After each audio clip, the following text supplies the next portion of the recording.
Hello everyone, मैं Bhagirath Singh easy step classes में आपका स्वागत करता हूं। जब भी हम सी लैंग्वेज में कोई प्रोग्राम बनाते हैं तो उस प्रोग्राम में हमें कई तरह की मैथमेटिकल कंप्यूटेशन की ज़रूरत पड़ती है, जिससे हमें रिजल्ट के रूप में एक सिंगल वैल्यू मिलती है। यही मैथमेटिकल कंप्यूटेशन एक्सप्रेशन कहलाती है। सी लैंग्वेज में एक्सप्रेशन को सॉल्व करने के कुछ रूल्स होते हैं जिनका हमें नॉलेज होना और ध्यान रखना बहुत ज़रूरी है। कॉम्पिटिटिव एग्ज़ाम्स और इंटरव्यूज़ में इससे रिलेटेड बहुत सारे क्वेश्चन पूछे जाते हैं। तो आइए आज के इस इम्पोर्टेंट टॉपिक को स्टार्ट करते हैं। अरिथमेटिक एक्सप्रेशन कॉम्बिनेशन होता है वेरिएबल्स, कांस्टेंट और ऑपरेटर्स का, जिसे हम किसी लैंग्वेज के सिंटेक्स में लिखते हैं। इसमें वेरिएबल्स और कांस्टेंट्स को हम ऑपरेंड कहते हैं। इन ऑपरेंड की वैल्यू पर ही मैथमेटिकल कंप्यूटेशन की जाती है। ऑपरेटर एक सिंबल होता है जिससे पता चलता है कि ऑपरेंड्स पर किस तरह की मैथमेटिकल या लॉजिकल कंप्यूटेशन करनी है। एक्सप्रेशन के रिजल्ट को हम किसी वेरिएबल में स्टोर भी कर सकते हैं, किसी आउटपुट फंक्शन के थ्रू स्क्रीन पर प्रिंट भी करा सकते हैं और चाहें तो किसी कंडीशनल स्टेटमेंट में भी काम में ले सकते हैं। एग्जाम्पल के लिए सिंपल इंटरेस्ट कैलकुलेट करने के लिए हम इस एक्सप्रेशन को काम में ले रहे हैं। इसमें SI, P, R और T वेरिएबल्स हैं जो simple interest, principal amount, rate of interest और टाइम को रिप्रेजेंट कर रहे हैं और 100 यहाँ कांस्टेंट वैल्यू है। ये वेरिएबल्स और कांस्टेंट ऑपरेंड्स कहलाते हैं। मल्टीप्लिकेशन और डिवीजन के सिंबल ऑपरेटर हैं। मल्टीप्लिकेशन के लिए स्टार यानी एस्टेरिस्क सिंबल को काम में लिया जाता है। एक्सप्रेशन में केवल राउंड पैरेंथेसिस को ही काम में लिया जाता है। हम स्क्वायर ब्रैकेट या कर्ली ब्रैकेट को काम में नहीं ले सकते हैं। यहाँ ये ध्यान रखना जरूरी है कि किसी वेरिएबल को एक्सप्रेशन में काम में लेने से पहले उसमें कोई वैल्यू असाइन करना जरूरी होता है। सी लैंग्वेज में अरिथमेटिक स्टेटमेंट जनरली 3 टाइप के होते हैं। इंटीजर मोड अरिथमेटिक स्टेटमेंट में सभी ऑपरेंड्स या तो इंटीजर टाइप के वेरिएबल्स होते हैं या इंटीजर कांस्टेंट होते हैं, यानी इसमें डेसिमल पॉइंट वाले ऑपरेंड्स नहीं होते हैं।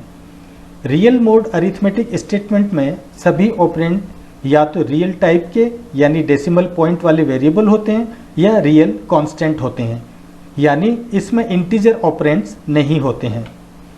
मिक्स्ड मोड अरिथमेटिक स्टेटमेंट में कुछ ऑपरेंड इंटीजर टाइप के और कुछ ऑपरेंड रियल टाइप के होते हैं।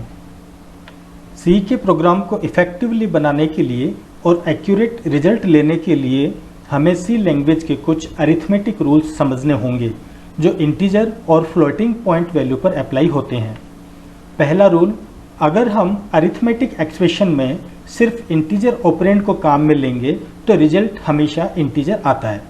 जैसे 5 डिवाइडेड बाई 2 का रिजल्ट 2 आएगा, ना कि 2.5, क्योंकि 5 और 2 दोनों इंटीजर हैं, इसलिए रिजल्ट भी इंटीजर होगा।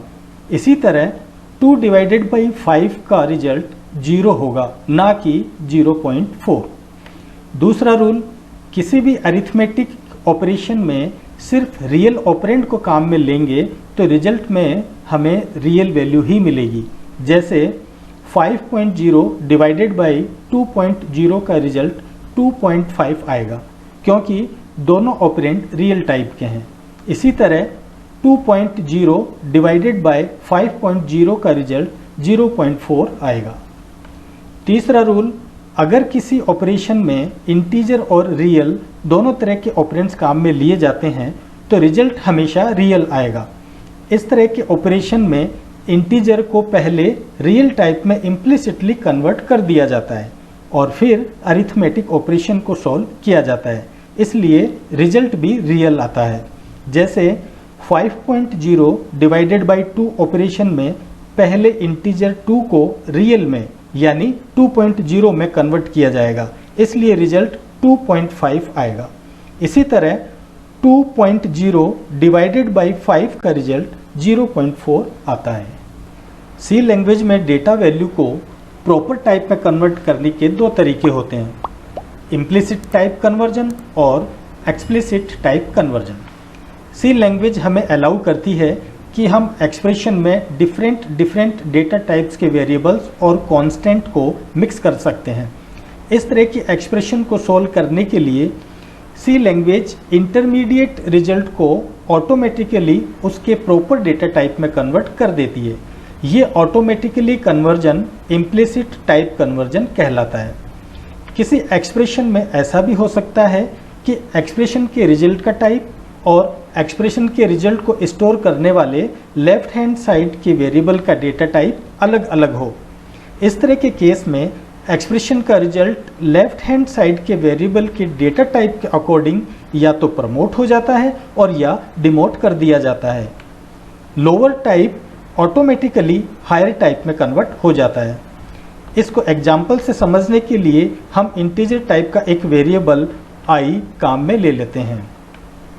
इस स्टेटमेंट में 2 और 9 दोनों इंटीजर हैं, इसलिए रिजल्ट भी इंटीजर आएगा यानी 0, और ये 0 वेरिएबल i में असाइन हो जाएगा।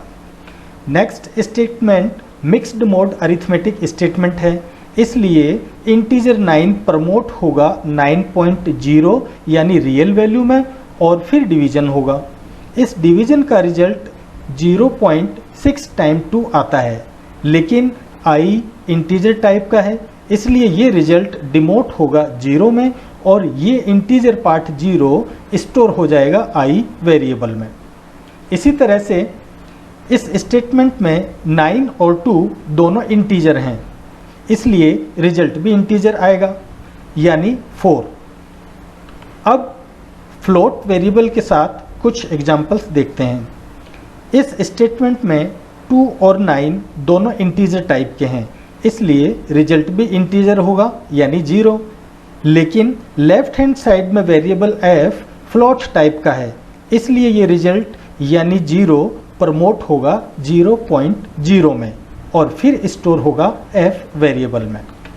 Next statement mixed mode arithmetic statement है, इसलिए इंटीजर 9 प्रमोट होगा रियल में और रिजल्ट भी रियल यानी 0.6 टाइम 2 होगा और ये स्टोर हो जाएगा f वेरिएबल में।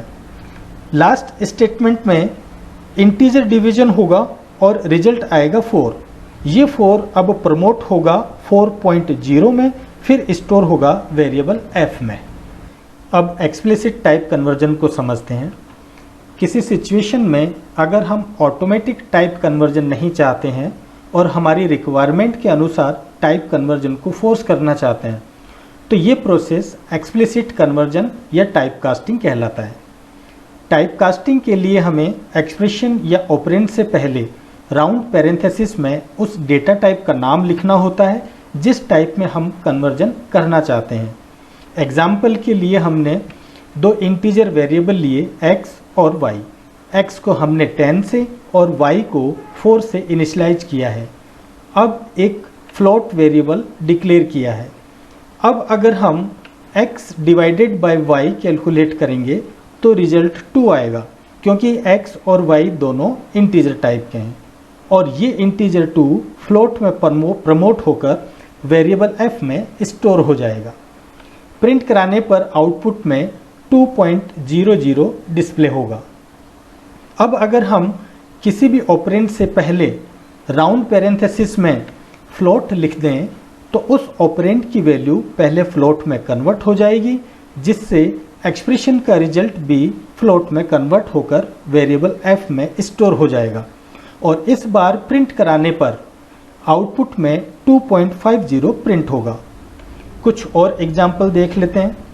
अगर इस एक्सप्रेशन में i इंटीजर और f1 व f2 फ्लोट वेरिएबल हैं तो f1 प्लस f2 का रिजल्ट इंटीजर में कन्वर्ट होकर वेरिएबल i में स्टोर हो जाएगा और इस एक्सप्रेशन में 22.3 और 4.6 पहले इंटीजर में कन्वर्ट होंगे, फिर इनका इंटीजर डिवीजन होगा और रिजल्ट आएगा 5। अब ये इंटीजर 5 फ्लोट में प्रमोट होकर वेरिएबल f में स्टोर हो जाएगा। अगर ये वीडियो आपको अच्छा लगा हो तो इसे लाइक करें और अपने दोस्तों के साथ शेयर करें। Thank you for watching.